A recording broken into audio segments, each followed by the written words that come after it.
I've always wanted to call it the conversations that started inside the sleeves of albums. Too long of a title, right? But we like talking about music on arrow.net. ARROE.net. All right, let's do it. Let's play it forward. These are real people, real stories, the struggle to play it forward. Episode number 477 is with singer-songwriter Bertie Higgins. Good morning, Errol. How are you doing today, sir?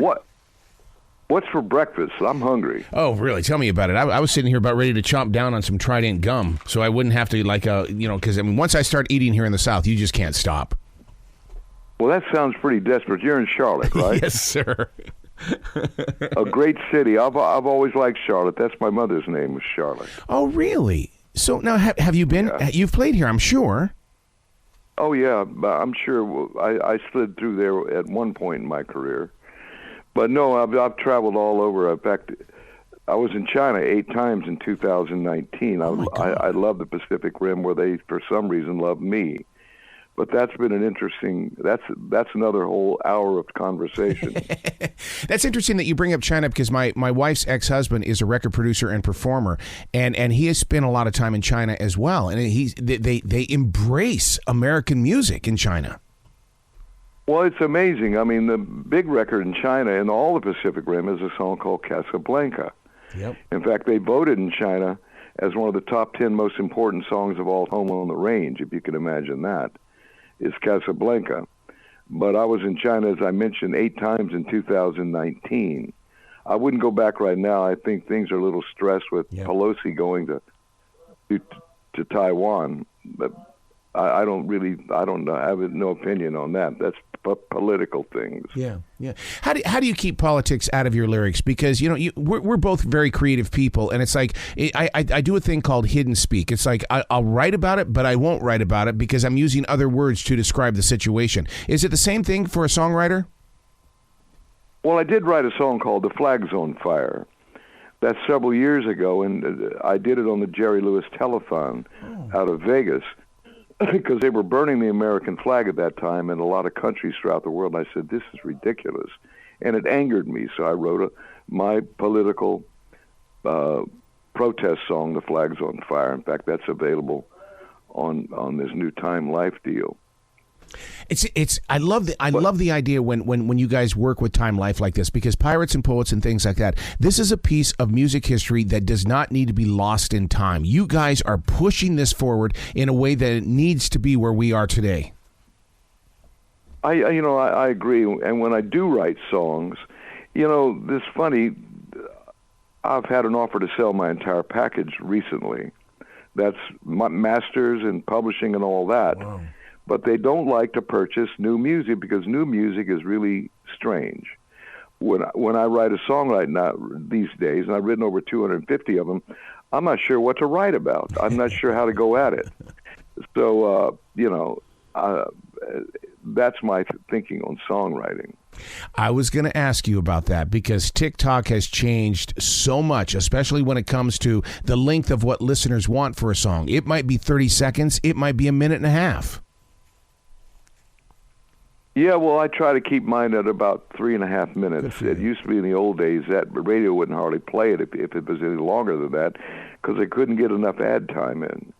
So I come from the old school of songwriting and so in fact, I go back in the studio every now and then, and I see how advanced the technology has become. We used to record on 2-inch magnetic tape.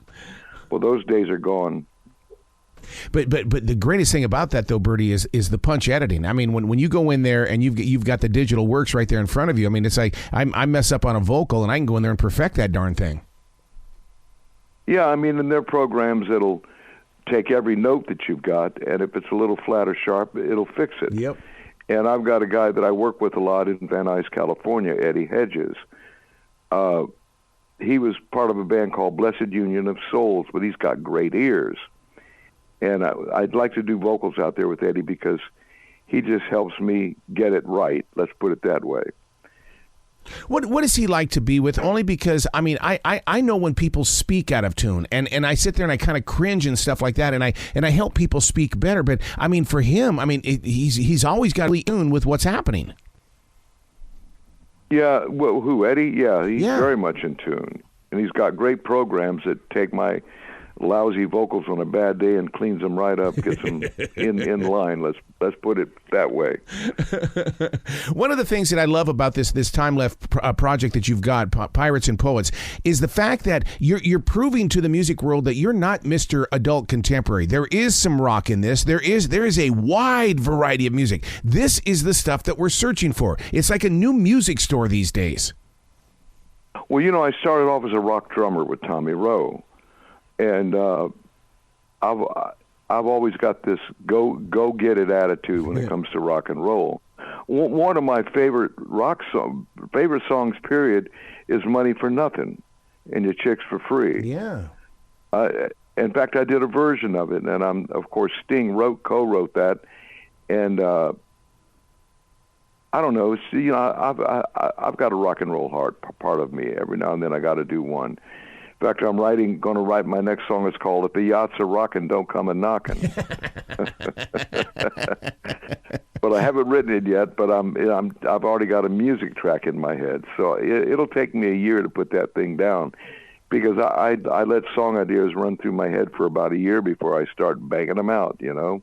That's interesting, because I believe in stream thinking, living in the presence of now, and I mean, for a song to materialize the way that you're talking about, I mean, how you go in and basically just drop the tracks down and then build upon it? Well, normally I'll pick up my Martin guitar and bang out an idea, but then I take it to Nashville, Paul Skolden's studio up there, and he's got great players on the sessions, and they'll come up with an arrangement, and which of course is.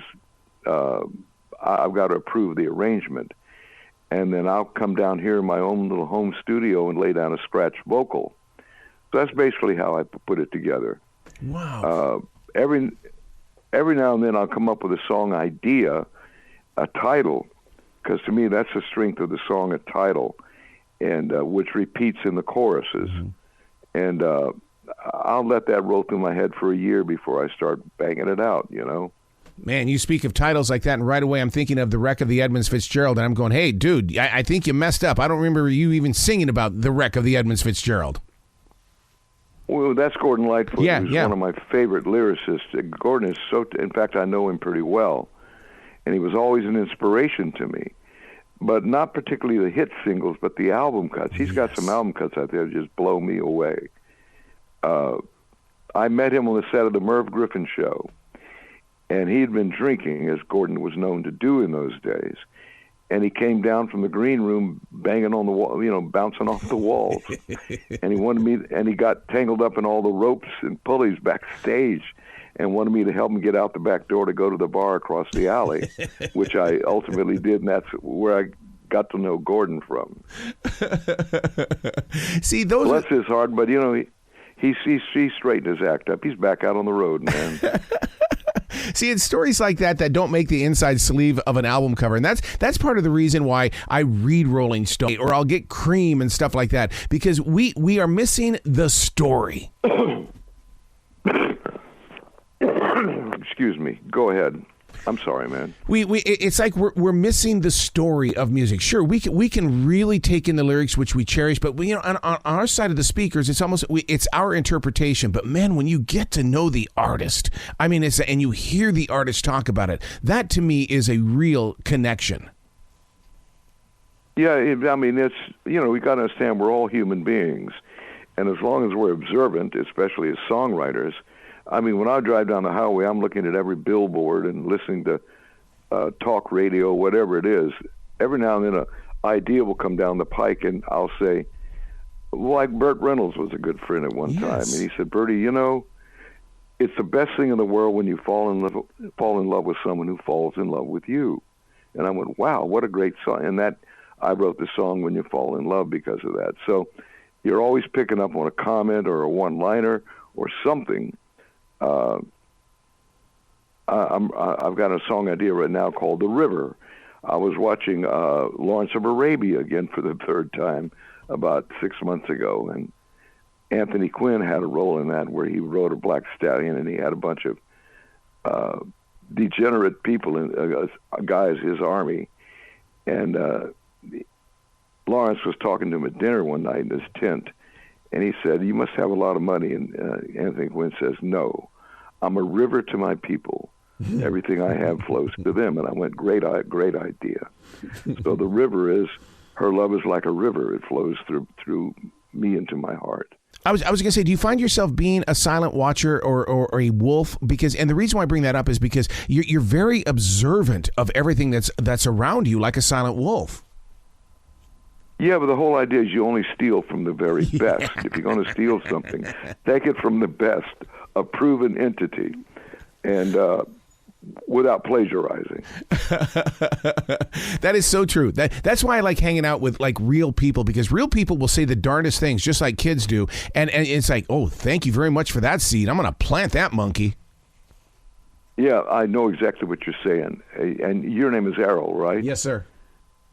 As in Flynn. No, arrow as in bow and arrow. I was one of those weird people in radio that wanted to make a difference when it came to the ratings. But, man, I'll tell you, it kind of backfired because of, like, Errol Flynn and Harold and Earl and stuff like that. Well, you know, when my last son was born, we thought it was going to be a girl, and it was going to be Aaron, E-R-I-N. And out popped this little guy, and I looked down, and I went, "That's not a girl." I said, "That's Aaron, A-A-R-O-N." Yes. So one of the things I call him is Arrowhead. So I can relate, man. I can relate. When you're singing across the microphone with Roy Orbison, what moves through your creative imagination? I mean, that had to be a moment that you knew you would be carrying forward. Well, Roy, I've known for a long time, has an amazing voice. I mean, it's different because he doesn't go into falsetto much. And we were singing Leah. We were only standing about 2.5, 3 feet apart with a Neumann mic in front of each of us. And when you sing with that guy, he pulls the very best out of you. And when he hits that last high note without going into falsetto, your hair just curls. It's an amazing thing. That was a very cold night of creative workshop in Nashville. And I remember it like it was yesterday. And I miss Roy. I think he was called away way too soon. Mm-hmm. Mm-hmm. I've talked with his son, and his son said the same exact thing, and it's just amazing. You know, it's the way that the world still embraces what he brought to every one of us. Well, you know, he was quite a humble man too, yes, and that's what I try to be. You know, your ego can get out of control when you do what we do, but in the beginning of it, probably, and I think back, I was a little out of control. But those days, the years have a way of tempering your ego, that you realize that you're just a guy, you know, and that happened to be in the right place, the right time, got lucky, and the Lord gave you an ability to write a song that may end up touching the world, and that's what I try to do when I write a thing, is to make sure that I'm trying to touch as many people in the world as I can. Have you ever had a song that radio did not play, but yet you loved it so much, and even today you go back to it because it's still very much alive inside your soul?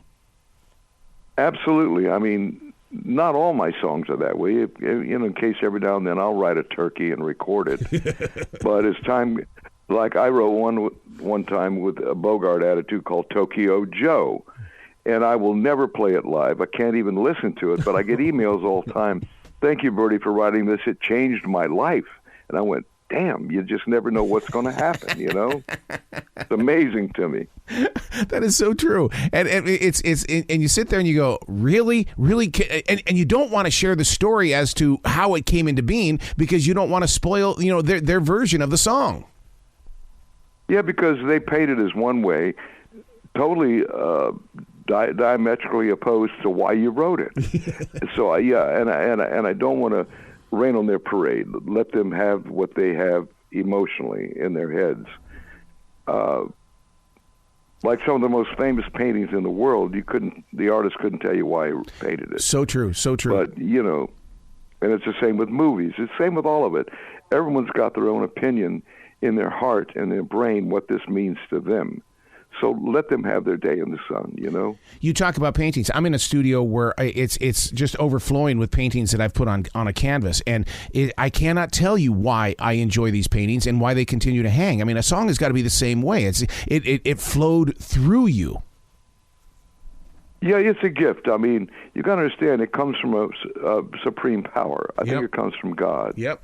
As it flows through you. You're simply the instrument of it. You have really nothing to do with it. but I do have songwriting history in my family. Goethe, the poet who wrote Faust, is my great-great-great-grandfather. God. Wow. So I assume that came down the DNA, and here I am, struggling the same as I'm sure he struggled, Yeah, but somewhere along the line, you had to become the listener, and it grabbed you by the nape of the neck and said, Bertie, this is the way we're going to go, and I don't care what your vision is, you're going to have to do it my way. Well, that's where a producer can come in and screw it up, because I've been through that too. Yes. So that's why I basically produce my own things, and I don't write like I used to write for the world. I just write for me, because I figure I'm just an average guy in the world, and if it moves me, it's going to move guys that are similar to me or people that are similar to me. Oh, Bertie, my God, when you talk about producers, I don't know how many times I sat in a studio with a producer, and I was like, no, and they go, no, you relinquish control. It's my job. No, that's not the way I'm hearing it. Yeah, I know what you mean. I know what you mean, Aaron. Or Arrow. I like the, is it spelled A-A-A-R? Well, how's it spelled? Well, it's spelled A-R-R-O-E. We were up in Lewistown, Montana in 1981, and I just didn't want to use the name Clarence on the radio. And so my wife and I, we sat there and said, well, you got to come up with something that people are going to remember. And so we decided we dropped the W and put an E in there, and man, that just screwed everything up for the past 43 years. Well, Arrowhead has been great. Arrowhead. I like it. So now when, yes, sir. When you put out a project like Pirates and Poets, what does that do for your current imagination in the way that, I mean, here you are with songs. I mean, was it a dear future reader, dear future listener kind of a moment? No, it's from my publicist, actually. Okay. With the label I was with in Atlanta, he went, you're a pirate and a poet. And I said, well, that's a great song idea. And so then I decided to name that album Pirates and Poets. And there's some good stuff on it, and there are a couple of turkeys as far as I'm concerned. You have to have those turkeys because that's what inspires what's going on, for future big hits. But that's why I never opinionate songs to people who like the music. As I was saying earlier, let them have their day. When I wrote Tokyo Joe, it changed my life. Yeah. I went, good Lord, that's scary. Wow. Have you ever had one of those songs that could be done in 1:45 or 2 minutes and 15 seconds, but you know that radio, because that's what I loved about the 60s with the Beatles and things like that. I loved a good short song, but in order to get attention, it's going to have to go 3:30, 3:45. I try to make every recording 3 to 3.5 minutes so it'll fit on the radio. Yeah.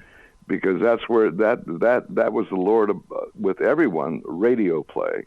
Well, Arrowhead, how's your morning going, man? You having a good one? I'm always having a good morning. The phone calls are always calling in and stuff like that. How about your morning? It's great. I've been on a diet, so I eat a lot of oatmeal from McDonald's with their fruit.